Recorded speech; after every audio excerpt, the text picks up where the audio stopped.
بسم اللہ الرحمن الرحیم۔ السلام علیکم۔ آج کی ویڈیو میں آپ کو بتاؤں گی کہ ادب یعنی لٹریچر کن حصوں پر مشتمل ہے اور اس کی فردر کون کون سی ٹائپس ہیں اور ان کی کیا وضاحت ہے، کیا ڈیفینیشن ہے۔ تو لٹریچر کو ہم دو حصوں میں تقسیم کرتے ہیں، شاعری اور نثر۔ شاعری کو بھی ہم فردر دو حصوں میں تقسیم کرتے ہیں، ایک نظم اور ایک غزل، اور نثر کو بھی ہم دو حصوں میں تقسیم کرتے ہیں، ایک ہوتا ہے غیر افسانوی اور ایک ہوتا ہے افسانوی۔ تو نظم جو ہے اگر اس کی اصناف دیکھی جائیں، اسے قسمیں دیکھی جائیں تو حمد، نعت، منقبت، مثنوی۔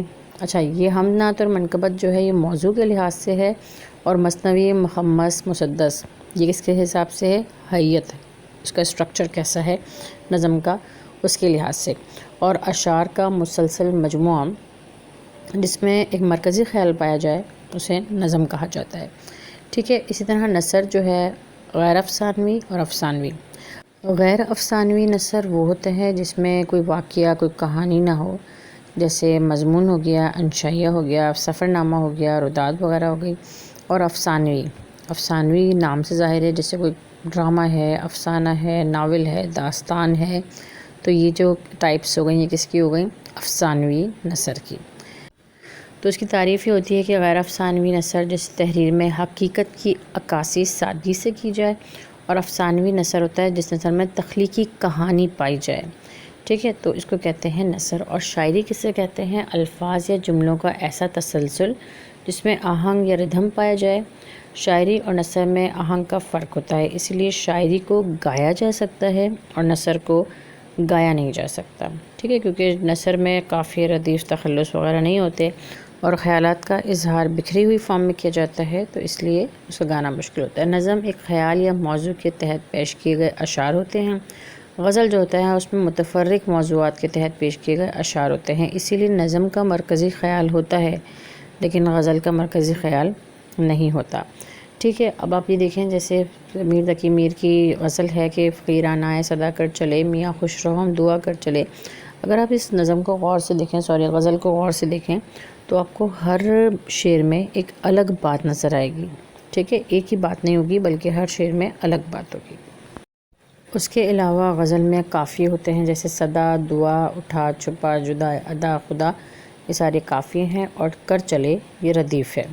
اور جو میر گرین رنگ سے جو انڈر لائن ہوا ہوا ہے یہ تخلص ہے کس کا؟ شاعر کا۔ اور غزل میں جو میں نے آپ کی چیزیں بتائی ہیں کہ قافیہ، ردیف، تخلص وغیرہ، مطلب مقطع، یہ تمام چیزیں جو ہیں وہ کسی بھی غزل کے اجزاء ترکیبی ہوتے ہیں، اصناف سخن ہوتے ہیں۔ باقی اس کے علاوہ آپ کو میں بتا رہی تھی کہ غزل کے ہر شعر کا الگ مرکزی خیال ہوتا ہے کیونکہ الگ بات کی جاتی ہے۔ اچھا، اگر ہم نظم کو دیکھیں تو دو طرح سے دیکھی جاتی ہے، ایک موضوع کے لحاظ سے اور ایک بناوٹ کے لحاظ سے۔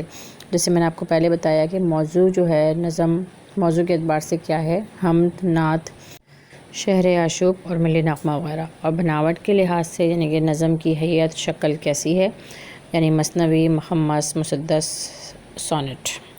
اچھا جی، موضوع آپ کو پتہ چل گیا کہ حمد جو ہوتا ہے جس میں اللہ تعالیٰ کی تعریف بیان کی جائے، نعت جس میں نبی پاک صلی اللہ علیہ وسلم کی تعریف بیان کی جائے، اور شعر عاشق جس میں کسی شہر کی بربادی کا ذکر ہو، ملی نغمہ وغیرہ جس میں یعنی کہ وطن کی خاطر کوئی نغمہ جو گایا جاتا ہے اس کو ملی نغمہ کہتے ہیں۔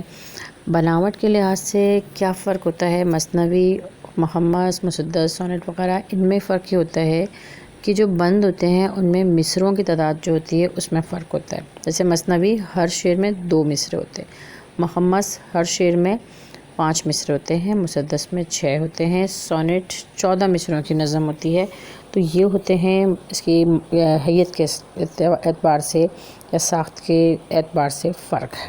آج کی ویڈیو بس اتنی ہی ہے، اگلی ویڈیو کے ساتھ پھر حاضر ہوں گی۔ امید ہے کہ یہ ویڈیو آپ کے لیے فائدہ مند رہی ہوگی۔ اپنا فیڈ بیک ضرور دیجیے گا، اگر چینل پہ نیو ہیں تو آپ پلیز سبسکرائب کر لیجیے گا، ٹھیک ہے۔ اور نیکسٹ ویڈیو کے ساتھ پھر حاضر ہوں گی، اس وقت تک کے لیے چاہوں گی آپ سے اجازت۔ اللہ حافظ، فی امان اللہ۔